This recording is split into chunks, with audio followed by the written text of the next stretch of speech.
Mga idol, magandang hapon. Linggo ngayon. Magandang hapon. So ayan ang vlog natin for today is kung paano maging generator ang motorsiklo. Yan. Wow! Yan ang magiging vlog natin ngayon. Kung paano, halimbawa mag-brand out, kung paano natin magiging generator yung motorsiklo. Yan ang ano natin. So, bago natin ipagpatuloy natin yan mga idol is shoutout muna tayo siyempre. Shoutout sa mga OFW natin dyan. Lagi po kayong mag-iingat sa mga OFW yan sa ibang bansa. Ingat po kayo lagi.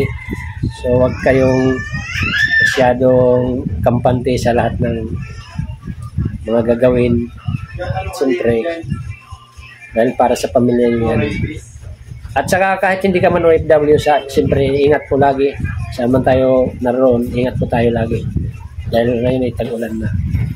At siyempre, bago natin yan pagpatuloy uli, ang ating mga kaibigan, isa-shoutout din natin. Shoutout kay Rowena Mix Vlog at kay Katukad Vlogs, kay Calvario Mix Vlog at Ryan Sumabat Vlog. Shoutout sa inyo. Ayan mga idol. Kasi ang ating YouTube channel hindi na na-uploadan. So gagawa tayo ng mga videos para ma-uploadan, ma-update. So yan, samahan nyo ako. At ipapakita ko sa inyo kung anong mga gagamitin natin para maging isang generator ang motorsiklo pag brand out. Yan. Papakita ko sa inyo kung anong mga pagaganahin natin, kung anong pwedeng paganahin sa anong kayang gamitin, kung ilang electric fan ang kayang gamitin sa motorsiklo at kung ano pang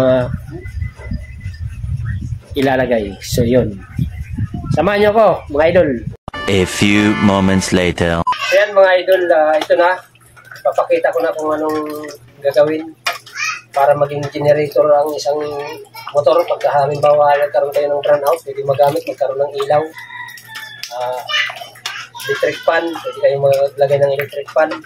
So itong dalawang electric fan na ipapakita ko sa inyo, ano yan, 220 volt ang ano yan, hindi lang pang solar, hindi rin yan 12 volts. So pagaganahin natin siya dito sa motor kasi 12 volts lang ang battery nito mga idol.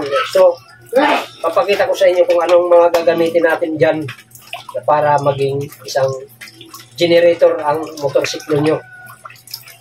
So yan, samahan nyo ako mga idol at tatanggalin natin yung takip ng battery para dyan natin ikakabit yung ating gagamitin para maisaksak to na dalawang electric fan. Ayan. At siyempre, bago natin ano yan, meron tayong 12 volts na inverter. So yun ang kailangan natin gamitin para mapagana natin itong dalawang electric fan. Ayan. So ito yung ano natin, inverter. Ayan. Ayan yung inverter natin. Ayan o yung ano yan, 1,000 watts yan. Yan o. So para mapagana natin yan, ito yung kailangan natin ikabit dyan sa motor bago tayo magkaroon ng ano. At siyempre mayroon pa tayo, ito yung saksakan para isasaksak natin to dito sa inverter para yan maisaksak natin dito sa dalawang electric fan na yan. Ayan. So samahan nyo ko mga idol, pakita ko sa inyo kung paano yung inverter. Ayan, tatanggalin natin yung takip dito sa may ano ng takip ng battery. So yan, ito yung battery natin.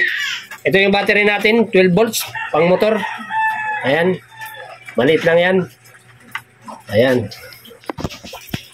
So ito mga idol, kakabit natin. Ito yung red para dito sa positive. Kakabit natin yan dyan sa positive. At ito namang black sa negative natin kakabit. Ayan. Kakabit na siya. So, pakita natin kung gumana, umilaw. Ilaw to. Pakita natin kung iilaw yung inverter. So, yan, nakailaw. Yan, gumagana yung pan niya. Yan, tapos, ito naman yung gagamitin natin saksakan para sa dalawang electric fan. Ayan. Dalawang electric fan. So, dito natin isasaksak siya. So, walang daya to mga idol. Walang daya. Papakita ko sa inyo yan. Nakakabit sa ano. Dito mo. Negative, positive. Nakakabit sa battery ng motor. So, ang motor natin hindi pa nakaandar. Hindi nakaandar yan. Pero, pagaganahin natin kahit hindi pa nakaandar yan. So, yan. Ito Ito, nakasaksak dito sa inverter. Ayan. So, isaksak na natin ang electric fan. Na isa. Saksak natin yung pangalawa. Ayan. Nakasaksak na mga idol. Ayan o. Kitang-kita. Walang ano yan. Walang daya. Ito yung ano. Pag halimbawa brand out, pwede kayong makagawa ng generator. Pwede nyo magawa yung motor nyo generator. Ayan. O, pakita mo ha. Tandaan natin yung isang electric fan. Itong itim. O, ayan, naandar ha. O, pakita mo, lapit mo. Wow! O, nagana ha. Andarin natin itong maliit. O. Ayan, nagana o. Ayan, o. Hindi yan pang solar, mga idol. Hindi yan pang solar. Ito yung nagdadala niyan, mga idol, itong inverter. Para maging generator. Pwedeng maging generator nyo yung motor. Lalo na pag umandar yan, siyempre kakarga yung motor, di ba? So yan mga idol, kung bago ka pa lang sa aking YouTube channel, siyempre, pa-subscribe at pa-share and like. Huwag kalimutan pinutin ang bell button para ma-notify kayo sa mga bago kong i-upload na video.